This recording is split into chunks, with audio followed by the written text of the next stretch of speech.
राष्ट्रपति द्रौपदी मुर्मू आज छत्तीसगढ़ और ओडिशा का दौरा करेंगी।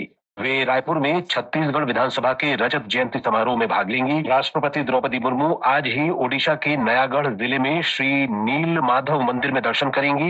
मंदिर दर्शन के बाद राष्ट्रपति कलियापल्ली में भारतीय विश्व बासु शबर समाज के स्थापना दिवस समारोह में मुख्य अतिथि के रूप में शामिल होंगी। भुवनेश्वर में राजभवन में रात्रि विश्राम के बाद कल सवेरे उनका दिल्ली वापस लौटने का कार्यक्रम है। सरकार ने सूक्ष्म, लघु और मध्यम उद्यमों के वर्गीकरण के लिए टर्नओवर और निवेश कसौटी में महत्वपूर्ण संशोधन अधिसूचित किए हैं। ये संशोधन 1 अप्रैल से प्रभावी होंगे। एक रिपोर्ट। अब 2.5 करोड़ रुपए तक के निवेश वाले सूक्ष्म, लघु और मध्यम उद्यमों को सूक्ष्म उद्यम के रूप में वर्गीकृत किया जाएगा। पहले इनके लिए निवेश सीमा 1 करोड़ रुपए थी। इसी प्रकार टर्नओवर सीमा भी 5 करोड़ रुपए से बढ़ाकर 10 करोड़ रुपए कर दी गई है। 25 करोड़ रुपए तक के निवेश वाली इकाइयां लघु उद्यम वर्ग में रखी गई हैं। पहले इनके लिए निवेश सीमा 10 करोड़ रुपए थी। इन उद्यमों के लिए टर्नओवर सीमा 50 करोड़ रुपए से दोगुनी कर 100 करोड़ रुपए की गई है। 125 करोड़ रुपए तक के निवेश वाली सूक्ष्म, लघु और मध्यम इकाइयां अब मध्यम उद्यम मानी जाएंगी। पहले इनकी निवेश सीमा 50 करोड़ रुपए थी। मध्यम उद्यमों के लिए टर्नओवर सीमा दोगुनी कर 500 करोड़ रुपए कर दी गई। दिल्ली विधानसभा का बजट सत्र आज से शुरू हो रहा है। 5 दिन का ये सत्र इस महीने की 28 तारीख तक चलेगा और इस दौरान कुल 4 बैठकें होंगी। आवश्यकता पड़ने पर सत्र की अवधि बढ़ाई जा सकती है। सदन की कार्यवाही दिन के 11 बजे से शुरू होगी। विधानसभा अध्यक्ष विजेंद्र गुप्ता ने कहा है कि वित्तीय नीतियों के निर्धारण और वर्ष 2025-26 के लिए राष्ट्रीय राजधानी की विकास कार्य योजना तय करने के लिए ये सत्र अत्यंत महत्वपूर्ण है। कनाडा के नए प्रधानमंत्री मार्क कार्नी ने अचानक देश में 28 अप्रैल को चुनाव कराने की घोषणा की है। उन्होंने कहा कि लिबरल पार्टी की वर्तमान सरकार से अधिक मजबूत जनादेशवादी सरकार सुनिश्चित करने के लिए समय पूर्व चुनाव की घोषणा की गई है। पड़ोसी देश अमेरिका से व्यापार युद्ध और राष्ट्रपति डोनाल्ड ट्रंप के कनाडा को अमेरिका में 51वें राज्य के रूप में मिलाने के खतरे को देखते हुए ये महत्वपूर्ण फैसला किया गया है। कनाडा ने अमेरिका का 51वां राज्य बनने से स्पष्ट तौर पर इंकार कर दिया है। यूक्रेन के रक्षा मंत्री रुस्तम उमेरोव ने कहा है कि अमेरिकी और यूक्रेनी प्रतिनिधि मंडलों के बीच बातचीत सऊदी अरब की राजधानी रियाद में संपन्न हो गई है। उन्होंने बताया कि बातचीत रचनात्मक रही और प्रमुख मुद्दों पर विशेष रूप से चर्चा हुई। यूक्रेनी प्रतिनिधि मंडल का नेतृत्व कर रहे श्री उमेरोव ने कहा कि राष्ट्रपति वोलोदिमिर जेलेंस्की यूक्रेन और यूरोप के लिए न्यायसंगत और स्थायी शांति बहाल करने को प्रतिबद्ध हैं।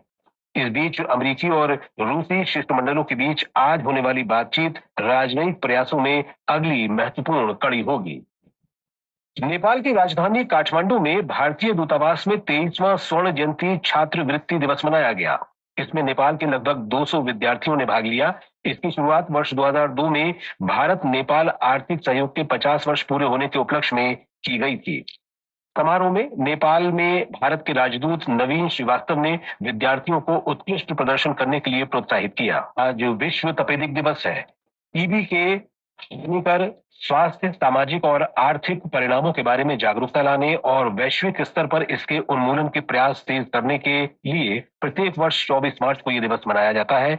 इस वर्ष का विषय है हाँ, हम क्षय रोग का खात्मा कर सकते हैं, प्रतिबद्धता, निवेश और परिणामी प्रयास। देश को टीबी मुक्त बनाने की दिशा में केंद्र सरकार द्वारा कई कदम उठाए गए हैं। इनमें जोखिम आबादी वाली क्षेत्र में टीबी की पहचान, टीबी रोगियों को मुफ्त दवा और निदान प्रदान करना और निक्षय पोषण योजना के तहत रोगी को प्रति माह 1000 रुपए की राशि प्रदान करना शामिल है। इसके अलावा सरकार द्वारा चिन्हित प्राथमिकता वाले जिलों में 100 दिन का टीबी उन्मूलन अभियान भी शुरू किया गया, ताकि टीबी के छूटे हुए मामलों का पता लगाया जा सके, मृत्यु दर में कमी लाई जा सके और नए मामलों को रोका जा सके। विश्व स्वास्थ्य संगठन की 2024 की वैश्विक टीबी रिपोर्ट के अनुसार भारत में टीबी के मामलों की संख्या में 17.7% की गिरावट दर्ज की गई। यह संख्या वर्ष 2015 के प्रति लाख जनसंख्या पर 237 थी, जो घटकर 2023 में 195 पहुंच गई। भारत ने इंग्लैंड में पुरुष और महिला कबड्डी विश्व कप खिताब जीत लिए हैं। पुरुष टीम ने फाइनल में इंग्लैंड को 44-41 से हराया। आईपीएल T20 क्रिकेट में आज दिल्ली कैपिटल्स का सामना लखनऊ सुपर जायंट्स से होगा। विशाखापत्तनम में ये मैच शाम 7:30 बजे से खेला जाएगा।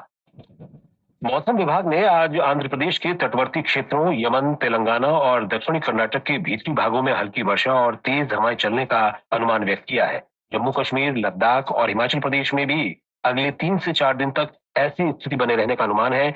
गुजरात के तटीय इलाकों में कल गर्म और उमस भरा मौसम रहने की संभावना है। मौसम विभाग के अनुसार देश के उत्तर पश्चिमी भागों में अगले 3 से 4 दिन के दौरान अधिकतम तापमान 3 से 5 डिग्री सेल्सियस बढ़ने का अनुमान है। तेलंगाना में बेमौसम की बारिश ने फसल को नुकसान पहुंचाया है। कई जिलों में 40 से 50 किलोमीटर प्रति घंटे की गति से हवाएं चलने और गरज के साथ वर्षा होने से किसानों को काफी नुकसान झेलना पड़ा है। उत्तर प्रदेश के मुख्यमंत्री योगी आदित्यनाथ ने आगामी त्योहारों के मद्देनजर राज्य में कानून और व्यवस्था को लेकर बैठक की।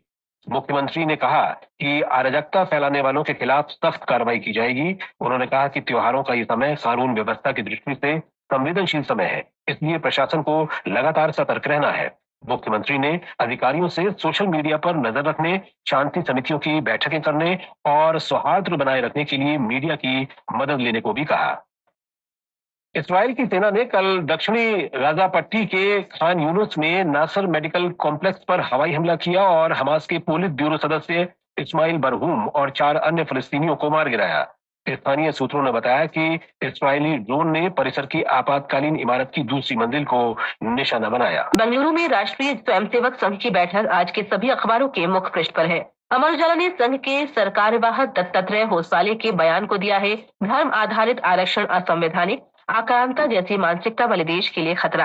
वहीं दैनिक ट्रिब्यून लिखता है आरएसएस ने लिया संगठित हिंदू समाज के निर्माण का संकल्प। दिल्ली उच्च न्यायालय के न्यायाधीश के आवास पर आग में जले नोटों के बंडल मिलने की घटना की जांच के लिए समिति का गठन राष्ट्रीय सहारा सहित कई अखबारों में है। भारत के प्रधान न्यायाधीश ने बनाई आंतरिक जांच समिति।